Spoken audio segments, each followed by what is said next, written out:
예레미야서 45장을 보겠습니다. 1절 한 절을 함께 읽겠습니다. 유다왕 요시야의 아들 여호야김 제4년에 네리야의 아들 바룩이 예레미야의 후전대로 이 모든 말을 책에 기록하니라. 때 선지자 예레미야가 그에게 말하여 가로되. 바룩은 예레미야 선지자의 충성된 비서였습니다. 예레미야가 지시하는 일을 충성되이 행하였습니다. 그런 예레미야의 예언을 받아서 기록한 대필자였습니다. 사도 바울에게도 바룩과 같은 비서 역할을 하였던 대필자가 있었습니다. 그 이름은 드디오입니다. 당시의 대필자가 갖춰야 할 요건이 있습니다. 옛날에는 좋은 종이와 필기 도구가 없었습니다. 양피지나 파피루스에 기록했습니다. 그러므로 글을 기록하는 일이 쉽지 않았습니다. 이런 도구를 유능하게 사용할 줄 알아야 합니다. 대필자는 상당한 학식이 있어야 합니다. 대필하는 사람은 구술하는 사람이 신뢰하는 사람이어야 합니다. 2절 한 절을 함께 읽겠습니다. 바룩아 이스라엘의 하나님 여호와께서 네게 같이 말씀하시되. 바룩아 라고 누가 불렀는가에 대하여는 두 가지 견해가 있습니다. 1절을 보면 예레미야가 부른 것으로 됩니다. 그러나 하나님이 직접 부르신 것으로 번역되기도 합니다. 어쨌든 바룩이 바른 말씀은 하나님이 주신 말씀입니다. 이스라엘의 하나님 여호와께서 말씀하셨습니다. 하나님은 이스라엘의 하나님이십니다. 이스라엘의 하나님이라는 호칭에는 여러 가지 뜻이 함축되어 있습니다. 그 중에는 하나님의 주권적 선택을 바란 이스라엘이라는 뜻이 있습니다. 이스라엘에게 어떤 자격이 있어서 선택된 것이 아닙니다. 하나님의 주권적 선택은 아주 중요한 교리에 속합니다. 그런데 우리의 이성적 이해의 범위를 초월하는 부분이 있습니다. 마치 삼위일체 교리가 다른 사물로서 설명되지 않는 것 같이 하나님의 선택 교리도 난해한 교리입니다. 하지만 설명이 전혀 안 되는 것은 아닙니다. 다만 계시하여 주신 범위 안에서 가능하며 이해할 수 없는 부분은 믿음에 의하여 설명할 수 있습니다. 하나님의 주권적 선택에 관하여 로마서 9장에서 소상하게 다루고 있습니다. 우리가 반드시 알아야 하는 지식이며 이를 깊이 깨달으면 신앙생활에 큰 유익을 얻게 됩니다. 자세히 살펴보도록 합시다. 하나님께서 이스라엘에게 주신 혜택에 관하여 언급하기를 저희는 이스라엘 사람이라 저희에게는 양자됨과 영광과 언약들과 율법을 세우신 것과 예배와 약속들이 있고 조상들도 저희 것이요 육신으로 하면 그리스도가 저에게서 나셨으니 하였습니다. 8가지 혜택이 나열되어 있습니다. 첫째, 양자됨입니다. 구약 성경에 보면 하나님께서는 이스라엘을 내 아들, 내 장자라고 하셨습니다. 아브라함의 후손이며 이스라엘 백성이면 무조건 하나님의 자녀가 되는 것은 아니지만 하나님의 택함을 받은 백성으로서 하나님을 믿어 하나님의 자녀 되기에 좋은 여건하에 있음을 의미합니다. 둘째, 영광입니다. 이스라엘 백성은 시내산 위에 강림하시는 하나님의 영광을 보았습니다. 구름 기둥에 나타난 하나님의 영광을 보았습니다. 성막에 임하는 하나님의 영광을 보았습니다. 이런 경험을 한 백성은 달리 없었습니다. 셋째, 언약들입니다. 하나님의 언약은 인간과의 협의로 주어진 것이 아니라 일방적이고 주권적으로 주어진 것입니다. 그 언약들은 신뢰하고 순종하는 자들을 행복하게 하는 것입니다. 넷째, 율법입니다. 율법은 하나님의 뜻이 무엇이며 요구사항이 무엇인가를 알게 하여 줍니다. 하나님은 모세에게 친히 두 돌판에 십계명을 새겨주신 것 외에도 많은 율법을 주셨습니다. 다섯째, 예배입니다. 하나님이 알게 하여 주지 아니하시면 인간은 올바른 예배를 알지 못합니다. 여섯째, 약속들입니다. 여기에 언급한 약속은 특히 메시아에 관한 약속입니다. 예배는 메시아를 통해서만이 하나님께서 받으시는 예배가 됩니다. 일곱째, 조상들입니다. 아브라함, 이삭, 야곱을 비롯하여 요셉, 모세, 다윗 등의 걸출한 인물들이 있습니다. 여덟째, 육신의 혈통으로는 세상을 구원할 구세주가 이스라엘 민족을 통해 오셨습니다. 구세주가 동정녀 마리아의 몸에 성령으로 잉태되어 오셨습니다. 마리아의 조상 중에 다윗이 있습니다. 이어서 설명하기를, 또한 하나님의 말씀이 폐하여진 것 같지 않도다. 이스라엘에서 난 그들이 다 이스라엘이 아니요 또한 아브라함의 씨가 다 그 자녀가 아니라 오직 이삭으로부터 난 자라야 내 씨라 칭하리라 하셨으니, 그 육신의 자녀가 하나님의 자녀가 아니라 오직 약속의 자녀가 씨로 여기심을 받느니라. 약속의 말씀은 이것이라, 100년 이때 내가 이르니 사라에게 아들이 있으리라 하시니라. 메시아를 믿고 영접함에 있어서 여러 가지 유리한 특징을 지닌 이스라엘이 복음을 거절한 것은 어찌된 일인가?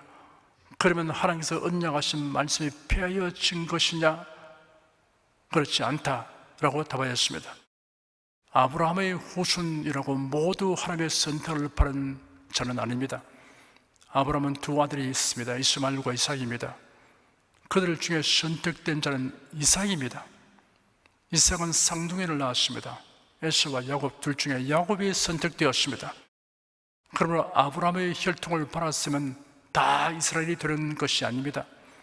하나님의 택함을 받은 자만이 진정한 의미에서 아브라함의 자손이며 이스라엘이 된다고 하였습니다.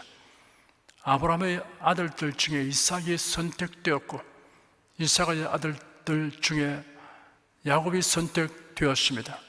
그리고 야곱의 후손들 중에도 복음을 받아들인 자가 선택받은 자입니다.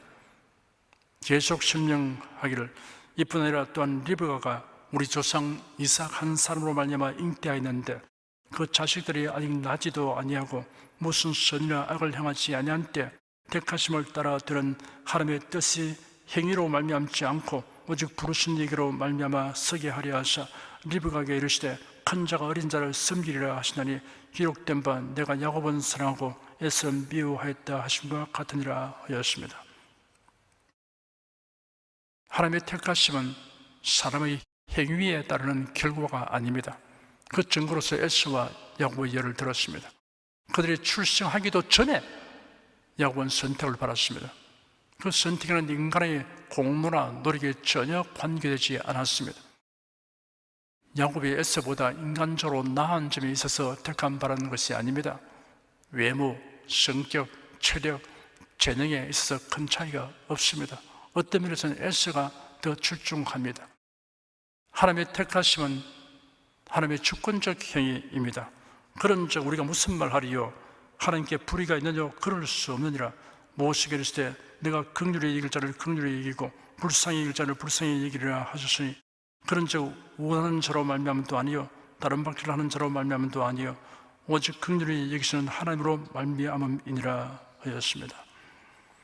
하나님의 선택이 일방적인 선택이라면 이러한 질문이 생깁니다.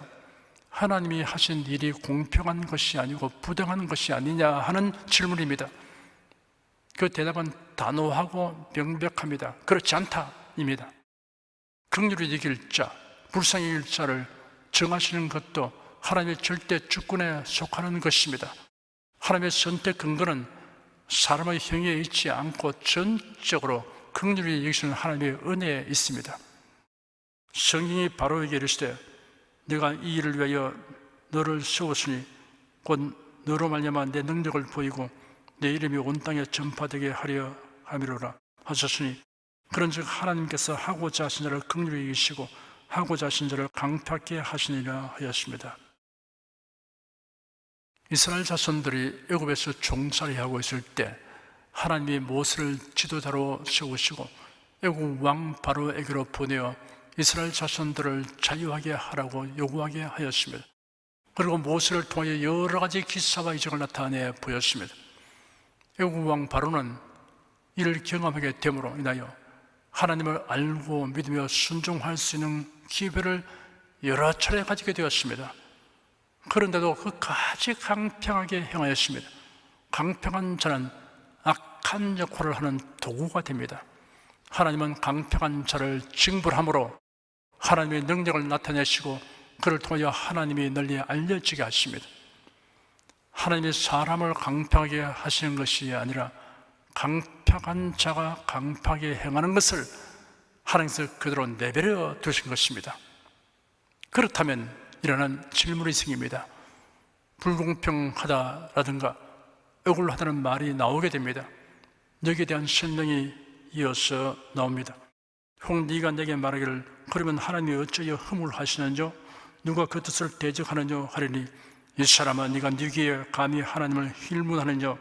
시험을 바른 물건이 지연자에게 어찌 나를 이같이 만드느냐 말하게든요. 토기장이가 지득 한 덩이로 하나는 귀 있을 그릇을 하나는 천이 있을 그릇을 만드는 권이 없느냐 하였습니다. 구원받는 것이 하나님의 절대 주권과 선택에 의해서 되는 것이라면 복음을 배척한 사람에게 잘못을 물을 수는 없지 않느냐는 질문이 제기됩니다. 그 대답은 아주 단호합니다.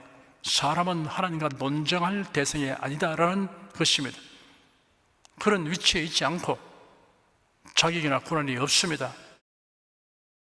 토기장이와 진흙으로 비유하여 부연 설명하였습니다. 만일 하나님이 그 진노를 보이시고 그 능력을 알게 하고자 하사 멸하기로 준비된 진노의 그릇을 오래 참으심으로 관용하시고 또한 영광 받기로 예비하신 바 긍휼의 그릇에 대하여 그 영광의 부유함을 알게 하고자 하셨을지라도 무슨 말 하리요? 이 그릇은 우리니 곧 유대인 중에서뿐 아니라 이방인 중에서도 부르신 자니라. 호세아 그래도 이르기를 내가 내 백성 아닌 자를 내 백성이라 사랑치 아니한 자를 사랑한 자라 부르리라. 너희는 내 백성이 아니라 한 그곳에서 저희가 살아계신 하나님의 아들이라 부름을 얻으리라 함과 같으니라. 유대인들은 복음을 배척하였으나 반면에 이방인들이 복음을 받아들이는 것도 이미 선지자들이 예언하는 것입니다. 유대인이나 이방인 중에서 복음을 믿는 자들은 멸하기로 준비된 진노의 그릇을 오래 참으심으로 관용하시고 또한 영광 받기로 예비하신 그릇입니다. 하나님께서 그들에게 그 영광의 부유함을 알게 하고자 하셨을지라도 사람은 왈과 얼부할 자격이 없습니다. 여하튼 하나님의 주권적 선택에 대한 인간의 이해를 초월하는 것이 있습니다. 그뿐 아니라 피조물인 인간은 항변할 자격이 없습니다. 하지만 우리가 분명히 알고 믿는 것은 하나님은 의로우시고 진실하시며 선하시다는 사실입니다. 그리고 하나님의 계시와 언약을 믿고 명령에 순종하는 자가 복이 있다는 사실입니다. 이런 하나님의 속성은 영원합니다. 이스라엘의 하나님은 그리스도 예수 안에서 나의 하나님이십니다 라고 말할 수 있는 사람은 그런 믿음과 고백이 하나님의 주권적 택하심으로 말미암은 것을 깨닫고 감사해야 합니다. 3절 한 절을 함께 읽겠습니다. 네가 일찍 말하기를 슬프다 여호와께서 나의 고통에 슬픔을 더하셨으니 나는 나의 단시로 피곤하여 평안치 못하다 하도다 하셨고 45장은 백성들이 당할 심판으로 인하여 슬퍼하는 바룩을 위로하는 메시지입니다. 바룩은 조국 유다의 심판과 멸망에 대한 예언을 직접 기록하였고 이를 사람들 앞에서 낭독하였습니다. 그리고 심판의 예언을 낭독할 때 동족들이 배척과 불순종하는 것을 보아야 했습니다. 이로에 마음이 심히 괴롭고 슬펐습니다. 4절 한 절을 함께 읽겠습니다. 또 내게 이르시기를 너는 그에게 이르라 여호와께서 이같이 말씀하시기를 보라 나는 나의 세운 것을 헐기도 하며 나의 심은 것을 뽑기도 하나니 온 땅에 이러하거늘. 하나님은 바룩에게 하나님의 주권과 섭리에 관하여 말씀하셨습니다. 우리는 매사에 최선을 다하면서 한편으로는 하나님의 주권과 섭리에 맡겨야 합니다. 5절 한 절을 함께 읽겠습니다. 네가 너를 위하여 대사를 경영하느냐? 그것을 경영하지 말라. 보라, 내가 모든 육체에게 재앙을 내리리라. 그러나 너희 가는 모든 곳에서는 내가 너로 생명 얻기를 노량물을 얻은 것 같게 하리라. 여호와의 말이니라 하셨느니라. 바룩은 나름대로 분수에 지나친 욕망이나 큰 야망을 가졌던 것입니다. 그래야 하나님의 뜻과 섭리에 순응하기보다 자신의 야망을 이루기 위해 애썼던 것입니다. 하나님은 이를 책망하셨습니다. 하나님은 바룩의 생명을 보호하여 주시겠다고 약속하셨습니다. 하나님의 궁극적 보호는 영혼에 대한 보호입니다. 예수님은 말씀하시기를 몸은 죽여도 영혼은 능히 죽이지 못하는 자들을 두려워하지 말고 오직 몸과 영혼을 능히 지옥에 멸하신 자를 두려워하라 하였습니다. 기도하겠습니다. 이스라엘 자손들은 양자됨과 영광과 언약들과 율법과 예배에 대한 지식 그리고 약속들을 가졌고 신앙의 분이 되는 조상들이 있으며 그리스도가 이스라엘을 통하여 세상에 오시는 엄청난 은총을 바라다는 사실을 우리가 자세히 살펴보았습니다.